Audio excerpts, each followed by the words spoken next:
We've got a letter that your campaign sent out earlier this year, which reads as follows.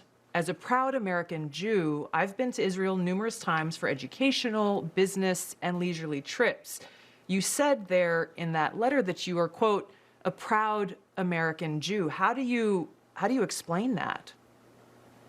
My heritage is Jewish. I've always identified as Jewish. I was raised a practicing Catholic. I think I've gone through this. Even I've not being raised a practicing Jew, I've always joked with friends and circles, even in the campaign, I'd say, guys, I'm Jewish. Remember, I was raised Catholic. So, look, I understand everybody wants to nitpick at me. You don't really seem to be taking this seriously. You've apologized, you said you've made mistakes, but you've outright lied. A lie is not an embellishment on a resume. You said you worked at Goldman Sachs and Citigroup, but they've said, we've got no record of this guy working for us. You've said you've gone to and graduated from these universities, but they've said, well, we've got no record of that. These are blatant lies, and it calls into question how your constituents and the American people can believe anything that you may say when you are standing on the floor of the House of Representatives, supposedly fighting for them. That's the real issue here. Well, look, I agree with what you're saying, and as I stated, and I continue, we can debate my resume and how I worked with firms such as Goldman and Citigroup. Is it debatable, or is it just false? No, is it debatable, or is it just debatable. False?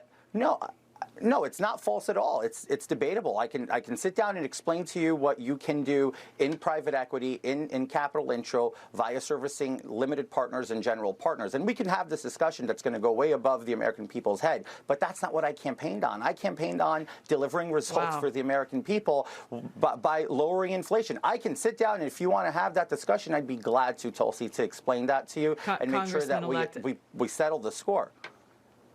This is not about settling scores, and I think you just kind of highlighted, I think, my concern and the concern that people at home have. You're saying that this discussion will go way above the heads of the American people, basically insulting their intelligence. So not only are you now backtracking on these lies that you've told, but you're saying that you can't explain it in a way that your constituents would actually be able to understand. I can explain it in a way if you give me the time, I can easily if you give me the time, I can easily explain it for you.